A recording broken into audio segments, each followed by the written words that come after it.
The book is on my head, অর্থাৎ কোনো কিছুর উপরে কোনো কিছু লেগে থাকলে সেক্ষেত্রে অন ব্যবহার করতে হয়। The book is above my head, অর্থাৎ কোনো কিছুর উপরে যদি কোনো কিছু লেগে না থাকে এবং স্থির অবস্থায় থাকে সেক্ষেত্রে অ্যাবাভ ব্যবহার হয়। তো এইরকমভাবে প্রিপোজিশন মুখস্থ করে পরীক্ষায় গিয়ে আর কোনোটাই হয় না, কারণ পরীক্ষাতে দুই ধরনের প্রিপোজিশন আসে। একটা হচ্ছে জেনারেল ইউজ অফ প্রিপোজিশন, অর্থাৎ উপরে বোঝালে অন বসে, ভিতরে বোঝালে ইন বসে, বাইরে বোঝালে আউট বসে, কোনো কিছুর মধ্য দিয়ে বোঝালে থ্রু বসে।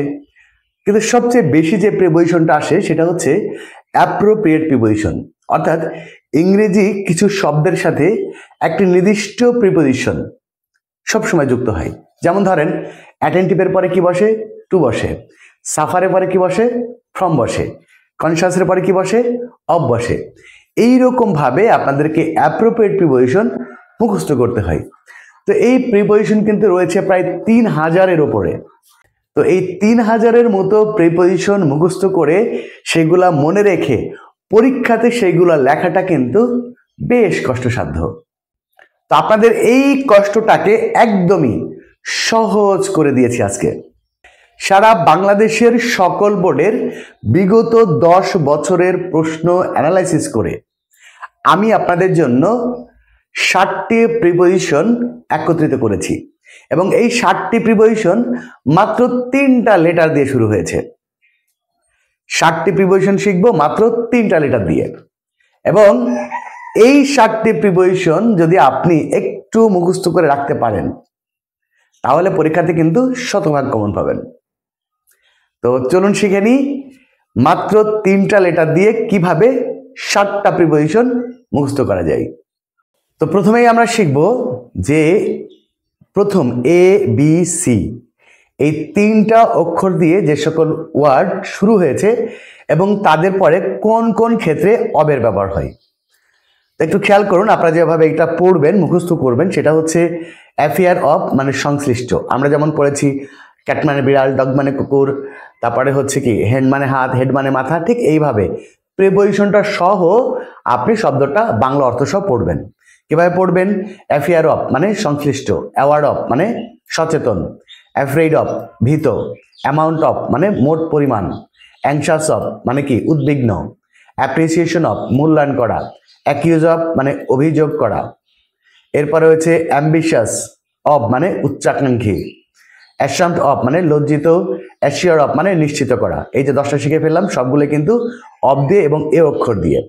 এবার আসেন ব্যালেন্স অফ মানে ভারসাম্যতা, ব্লাড অফ মানে রক্তের, বুস্ট অফ মানে অহংকার করা, কনসিস্ট অফ মানে গঠিত এবং কনসিস্ট ইন মানে হচ্ছে নিহিত। এই দুটা মনে রাখবেন, কনসিস্ট অফ মানে গঠিত, কনসিস্ট ইন মানে নিহিত।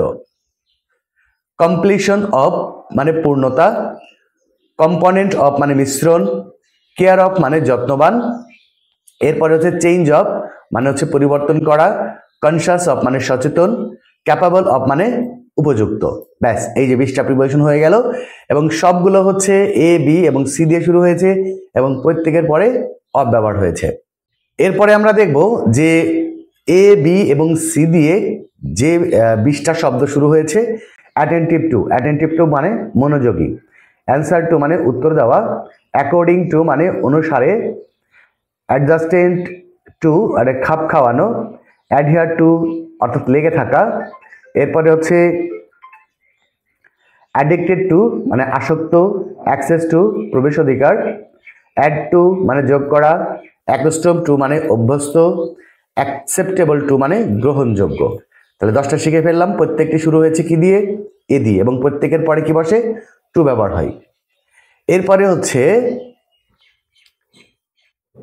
বিলং টু মানে অধিকারভুক্ত হওয়া, বিলং টু এর অর্থ হচ্ছে অধিকারভুক্ত হওয়া, ব্লাইন্ড টু মানে কোনো বিষয়ে অন্ধ, কন্ট্রিবিউট টু মানে অবদান রাখা, কনফাইন টু মানে সীমাবদ্ধ, ক্যাপাসিটি টু মানে সামর্থ্য, ক্লোজ টু মানে নিকটে, কনসেন্টেড টু মানে মনোনিবেশ করা, কানেক্টেড টু মানে সম্পর্ক যুক্ত করা, ক্লিংস টু মানে লেগে থাকা, কম্পারেবল টু মানে তুলনা।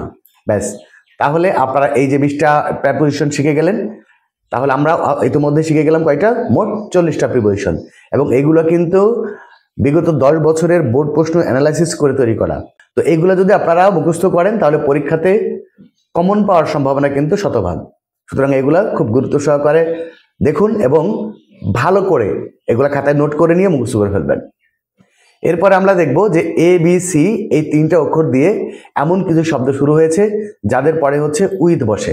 ওকে, সেগুলা কি কি দেখেন, সেটা হচ্ছে অ্যাবাইড উইথ মানে সঙ্গে থাকা, অ্যাবাইড উইথ মানে সঙ্গে থাকা, অ্যাবাইড বাই মানে হচ্ছে মেনে চলা, অ্যাবাউন্ড উইথ মানে পূর্ণ থাকা, এরপরে হচ্ছে এগ্রি উইথ, এটা হচ্ছে ব্যক্তির ক্ষেত্রে মানে কোনো ব্যক্তির সাথে একমত যদি বোঝাই তাহলে সেক্ষেত্রে বসে এগ্রি উইথ, আর যদি কোনো প্রস্তাবে রাজি থাকা বোঝায় তাহলে সেক্ষেত্রে হয় এগ্রি টু, এবং কোনো বিষয়ে রাজি থাকা বোঝালে সেক্ষেত্রে হয় এগ্রি ওয়ান। এগ্রি দিয়ে কিন্তু তিনটা প্রিপোজিশন মনে রাখবেন।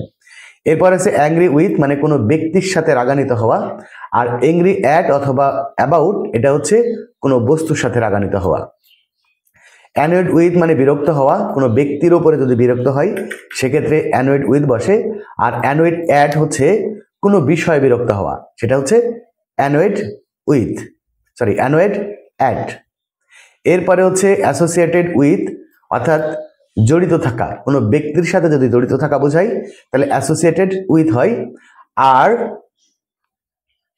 অ্যাট্রাক্ট উইথ অর্থাৎ আক্রান্ত হওয়া, অ্যাকোয়েন্ট উইথ মানে পরিচয় করানো, বিজি উইথ মানে ব্যস্ত থাকা, ব্লেসড উইথ মানে হচ্ছে সৌভাগ্যবান।